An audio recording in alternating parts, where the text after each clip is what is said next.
আসসালামু আলাইকুম সুপ্রিয় খামারি ভাই বোনেরা, আজকে আমরা চলে আসছি বাবুল চাচার বেগুন খেতে। কতটুকু করছেন আপনি বেগুন? 24 শতক না? কি জাত এটা? হ্যাঁ, দেশি দেশি দেশি। মাশাআল্লাহ, কিরকম হয়েছে এটা? ভালো হয়েছে, ফসল নামছে। কয়দিন কটা পারছেন? পারছে 2 দিন পারছে। কতটুকু করে পারছেন প্রথম দিন? 100 কেজি করে। 100 কেজি করে। কত করে পাইছেন বাজারে? 50 টাকা করে কেজি। 100 কেজি উড়াইছেন প্রথম দিন। দ্বিতীয় দিন 120 কেজি। আচ্ছা, তো এমনি মোটামুটি কিরকম আশা করেন? কতদিন থাকবে ফলটা? 3 মাস। হ্যাঁ, 4 মাস। এটা কি দেশি না? দেশি, হাইব্রিড এটা। হাইব্রিড না এটা? মাশাআল্লাহ, অনেক বড় না বেগুন এটা? হাইব্রিড হইলো যে এখানে 8 ঘন্টা 8.5 ঘন্টা। এটা কি আরো বড়?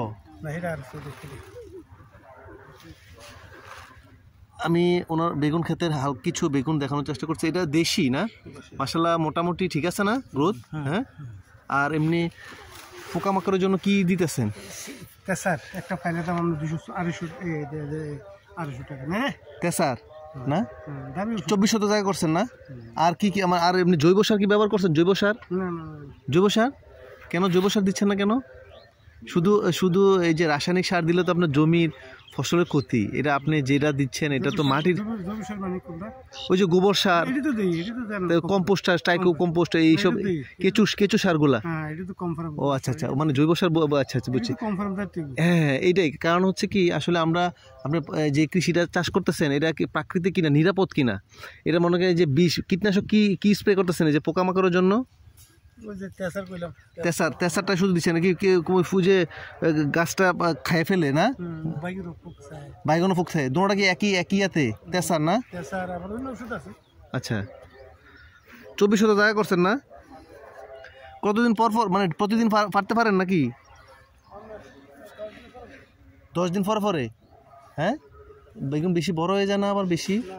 হ্যাঁ, কটা 1 কেজি হয় এগুলা? 5টা। ও অবশ্যই একটু বড় হইলো, ওজনটা বেশি পাইতেছে।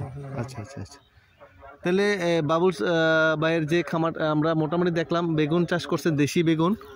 তো মোটামুটি উনি আশা করতেছে আরও 3-4 মাস এই শুরু করছেন।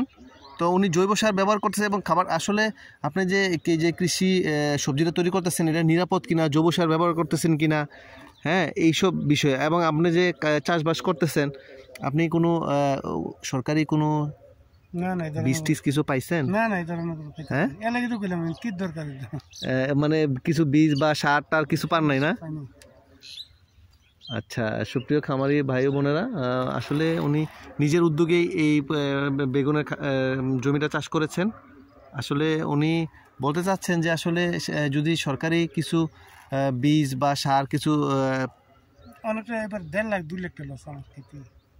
বৃষ্টি কোনটা করছে? কি করছিলেন? ইয়া করছি, আমরা রাঙ্গা লাল শাক হালাইছি, ধনে হালাইছি, এগুলো অনেক মাইর, অনেক টাকা মাইর, প্রায় 1.5 লাখ টাকা মাইর আছে।